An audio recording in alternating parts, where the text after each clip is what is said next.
a separate foreign policy for this answer into two parts. Does he have a general direction that he has expressed? I'd say yes.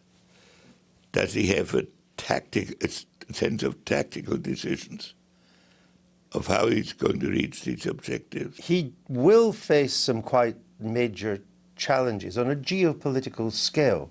Russia on maneuvers to Europe's eastern border, Ukraine, Crimea. These are big events. These are big developments of the kind you had to face. People will wonder, is Donald Trump up to this? The world has been undergoing a huge change, even from the period in which I had formal responsibility. And that change would work itself out regardless of who is president of the United States and who is leader in Europe.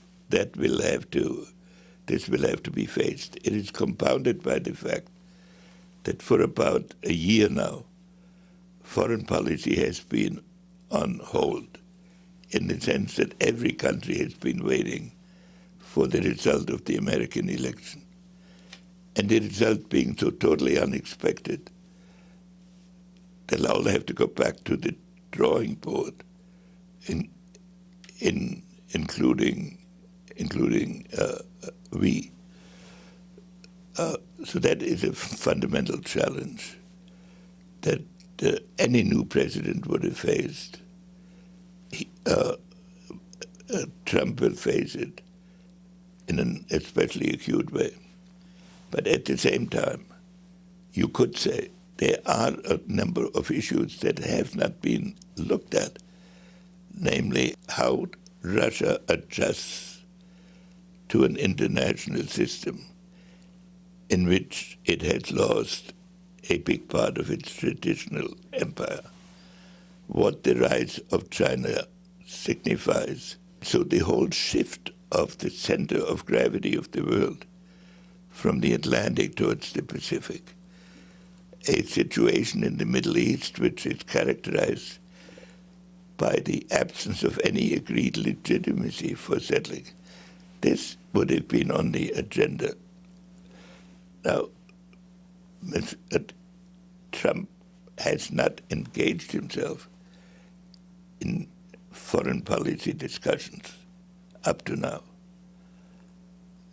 But at least one should hope that the magnitude of the problem should lead to reflections that are not the same as those of a day-to-day election campaign. He is untried, untested in foreign policy in particular. We find it hard to know what he really thinks about many areas. Isn't there therefore a danger that the Islamist terror groups may well launch an attack to find out how he reacts? You can look at it from 2 points of view. You could say the terror groups may have an incentive to get into a negotiation with the United States, which I think would be a bad mistake. But they may, so you could imagine a surprisingly soft line from the terror groups.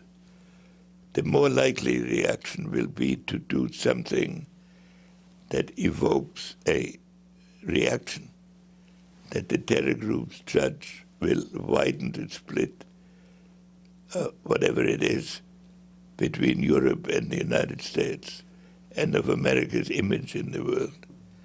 And so I can think that is, I would lean towards that as my belief. But the challenges you talk of in the Middle East, in Russia, a more aggressive Russia once more, but different from the Soviet Union, the rise of Chinese naval power in the Pacific, which has been America's lake since the end of the Second World War. These would be challenges, huge challenges, even for someone like you with all your experience. It's a bit scary to think they're now going to be the challenges for a man that's never read a book on foreign policy or history.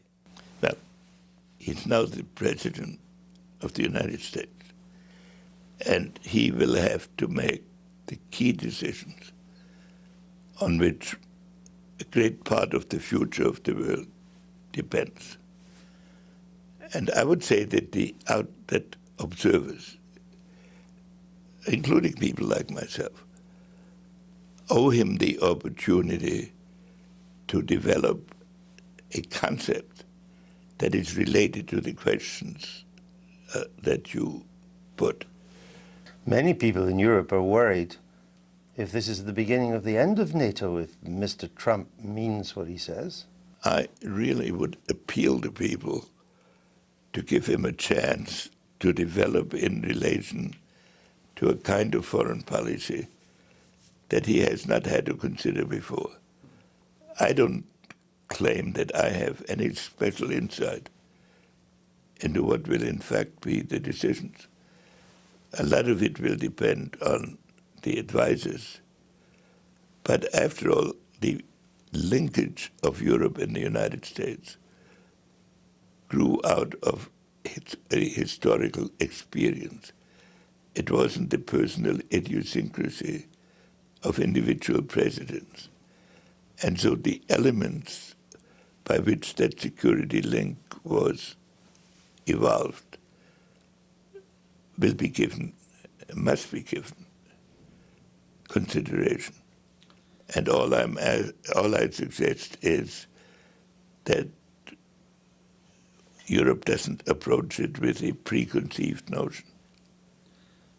Everything you've said, Dr. Kissinger, only underlines he's going to need some really good advisors, people who know about foreign policy, and he's going to have to listen to them. And reality will impose certain requirements, as it does on every president. And I've been in the Oval Office now in 10 administrations, and I have yet to see the president who escapes the fact that he's part of a continuum and that he cannot reinvent history. And so I hope and expect that a dialogue will develop that fulfills, at least that's what we should all work for. Henry Kissinger, thank you for your time today. It's good to see you again. Good to see you.